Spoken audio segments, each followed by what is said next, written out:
If you're doing everything, you're probably not paying attention to what matters, and that's making money. You have to revenue and your line item expenses. If you're not paying attention to your profitability, you're going to get worn out and frustrated because of where we are. It's winter, the Olympics are on. It's so easy to say, well, that guy screwed up. How many years, how many trial and failure and episodes of self-doubt? And these people weren't born to one day be in the Olympics.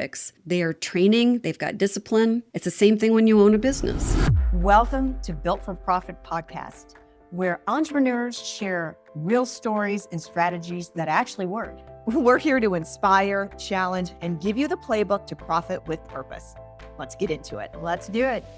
It takes a lot to build and scale one location, let alone 5. And our guest today did that in the beginning at the age of 28 and now is in such a different position with another brand building really a new type of franchise there. And so we're going to hear all about that. But her heart during the whole process has remained centered on the people. I'd say she's learned how to hire the right people and get them in there to help run the process. Absolutely. And sharing some of the opportunities of having your own business and be able to still focus on the advantages and having family, the priorities and expansions and all the good things. So we are excited to welcome Meg Schmitz to the Built4Profit Podcast. And we're now on Apple, Spotify, and YouTube. So you can listen or watch on any of those platforms. So Meg, we know that you're doing a combination of, you've got consulting work and you're running a franchise. And honestly, they both sound like full-time jobs. So sounds like a lot going on. But tell us about what you're doing with both of those, and then we'll dive in a little bit further on each. So I got started in business ownership sort of accidentally, and this goes back to my late 20s. My husband at the time invested in Great Clips. So that's where I got started. After I sold those 5 locations, that's when I jumped the fence to consulting. So I work with individuals and investor groups that are trying to figure out if franchise ownership is a good diversification strategy for themselves. And because I'm looking at my portfolio of companies all the time, I'm like a kid in the candy store. Sometimes I can't say no. Because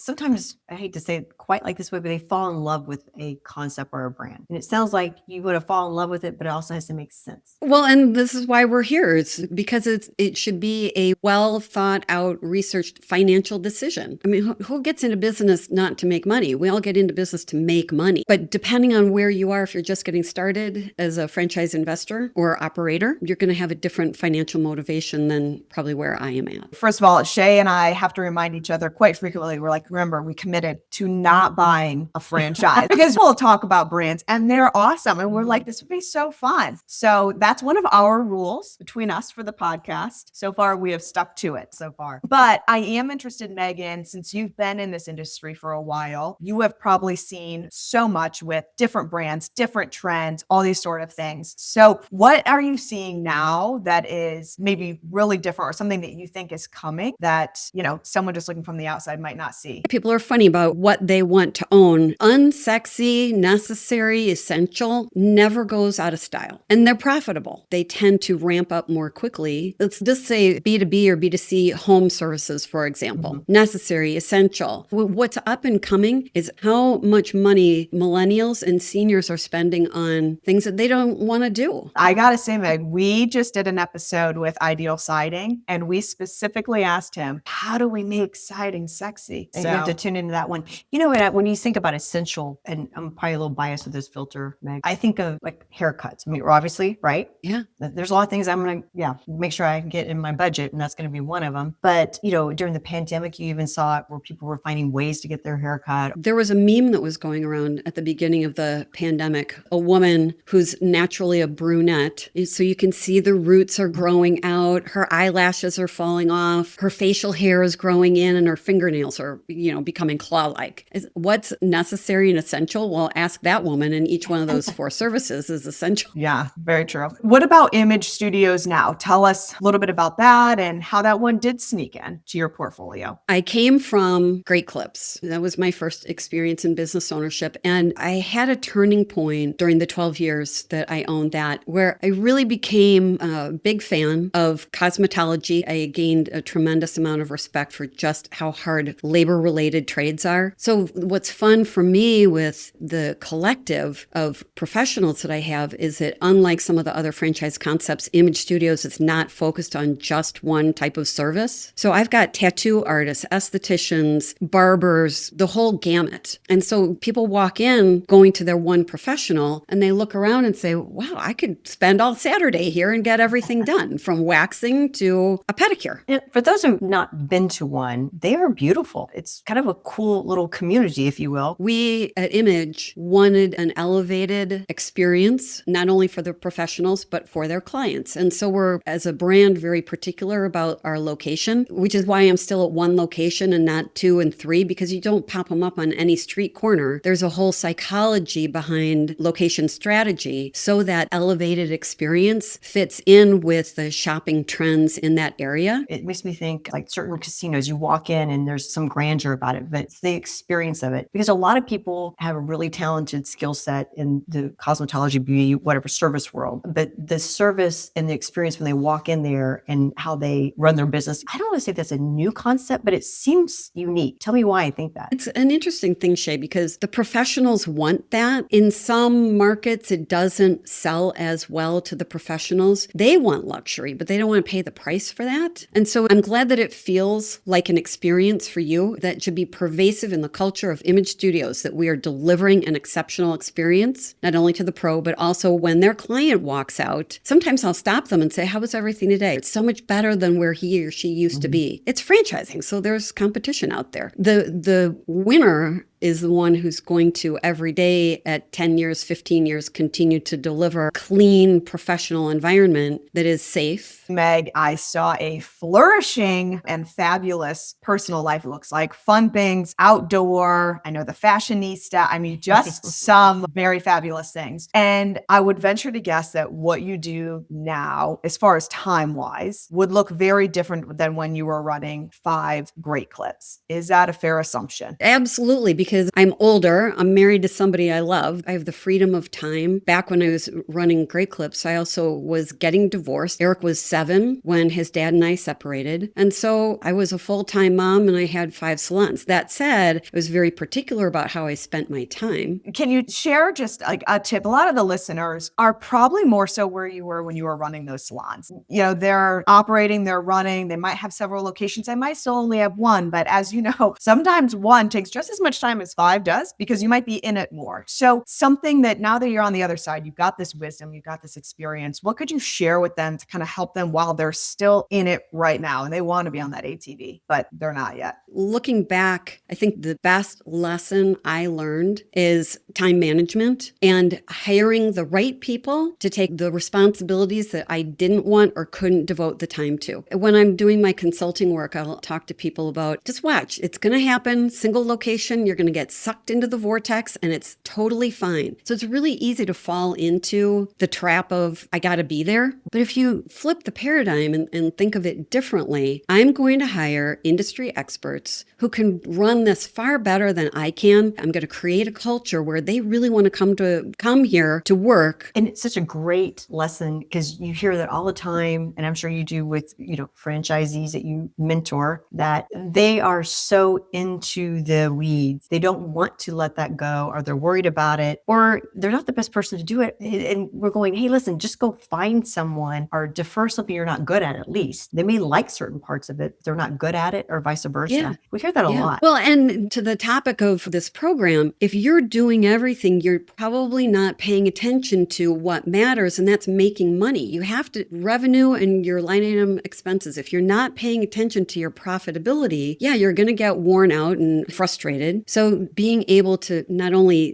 delegate the tasks that you don't want to do or that you're not good at, but it's also surrounding yourself with other like-minded people who can say, oh yeah, been there, done that. Don't do that. I want to shift a little bit only because I know you have another resource of people that kind of help them connect. We had another conversation once about really important for people to stop, go find something they like. And I don't want to steal a word from that, as opposed to, I know someone that got a franchise franchise, or they think there's something out there, but you're saying you got to find something that makes sense for them. But I'm going to let you talk a little bit about how you help people do, Match.com. Well, one of my superpowers is counseling. That was my degree from college. So I approach every individual conversation. This is their research project, and I'm going to help them by giving them a process to follow. I'm not a broker. I don't just present them with something and say, oh, focal point business, here, take a look at it. Hope it works out. It's not the right fit for everyone. And so there's a very consultative, I would say 4 to 6 hour process that I go through with every person who's referred to me, so that before we even start talking about concepts, I've got a full idea of who they are, what makes them tick. It's not what's on the LinkedIn profile. It's not what's in their resume. People will send me those, and that's fine. That tells me how you portray yourself to the working world, but that's not who you really are. So one of my favorite questions to ask people is, tell me something profound. That's the foundation of where I start with people, is building that trust so that they'll tell me those stories of vulnerability or episodes that gave them a different point of view and strength, so that when I'm looking at my portfolio of companies, I can start to imagine them in the role of the owner. For example, if someone says yoga, it nourishes my soul, I'm not going to give you yoga because now it's going to ruin something that lets you unplug. So I'm looking more for skill sets and interests that they can do what they want to do, and then the franchise can back them up. This is something we've never really had a conversation at IQ. Is that fair to say? Yeah. We've heard of many, many brands, franchisees, that most of them have some kind of consultant or someone to help them find the right brand or to seek things. And that's good. We really haven't ever talked about someone's questions, their process. Wouldn't that be fair to say? Very fair. And I like the fact, because sometimes they're going, hey, I want something that makes us money, or it's trending, or it's good, or I'm going to do something with it, or I'm going to do 3, or I need whatever it is. It's such a business of making sure that their success in finding the right thing. I don't really know that I've heard it. Tell more about, people understand the difference.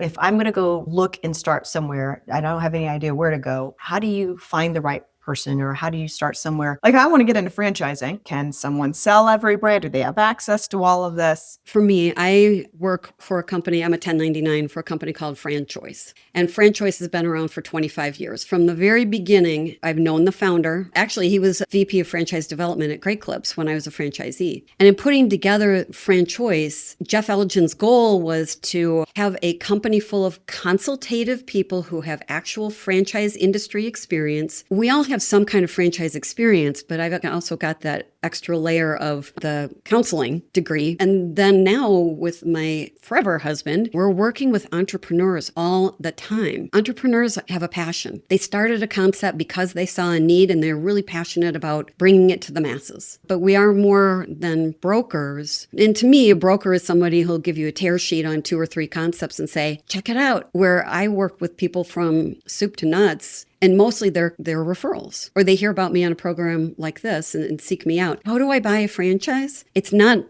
going to 7-Eleven and picking a can of soup off the shelf. What are some like tips of questions? If I'm looking for the person that's going to help me, or I'm going to go search for something, what are the things I should ask? I want someone that has some kind of experience that collapses my mistakes or my expensive time and money decisions with experience. What are like the top 3 things that, as they're looking for things, that they should ask if this is the right fit, just to even start a conversation with a consultant? I can tell you what I ask is, why are we having this conversation? So I want people to be clear that they have a desire to own a business, that they're curious about franchising and whether that's the right lane for them. Then when we get into the real nuts and bolts beyond why are we having this conversation, I invite them to bring their spouse into the conversation, because it's never a one-person decision. It's like bringing a puppy into your household. It's going to impact everybody. So there's a myriad of questions that I want people to ask me, beginning with, well, why are you qualified? Why are you an expert? What makes you an expert, Meg? Have you walked the walk and talked the talks? And the answer, of course, is yes, I have. So I want people to ask not just why am I successful, but what's the crap that I've either self-created, because you will, What are the roadblocks that they should watch out for? What kind of leadership does the company have? What kind of experience do they have in franchising? Have they had exits from the system? Have they had litigation? Would they do it again? Are they happy with the leadership? If they could do it all over again, what mistakes did they make that they would avoid? Too many questions that I could possibly throw at you. Well, those are important things because people don't even realize half the time, like that's a commitment. They're meant to be long-term commitments to most of the franchisees, right? When they go in there on board, they're looking at certain things to happen. So there's probably, it sounds sexy from a big picture. It's going to do this and I can tell you and you all know this. You have everybody all these recipes to be successful and they're like, I don't got it. I'm going to be better. I can do it faster, quicker. An early mistake with great clips. This isn't working. This is costing too much. I can do it. We can do it better. And you have to be careful in a franchise. Yeah. So this is your moment. You're going to talk to someone and go, this is what I want someone to know, that you are going to collapse that curve of learning and tell them what resource you can provide and why, and tell them how to do it. Don't do this alone. It's really easy to get caught up in the shiny, sparkly. If you don't realize coming in that there are people who have failed, the franchisor has made mistakes. So it's easy to get caught up in the shiny, sparkly and not ask all the tough questions that need to be asked. I want flexibility. I want freedom. Well, don't we all? We want to all be financially successful. Let's talk about not momentary ambition, but long-term stick-to-itiveness so that you can get over the honeymoon phase and really get it into an operation that can function without you being there every day. That's freedom, is to own and operate something that's financially rewarding, but allows you to do other things as well. And that's really, I think, everybody's goal at the end of the day, because most business owners, not speaking for everyone, they go into business for themselves to have what? More time and money. And you see them have neither.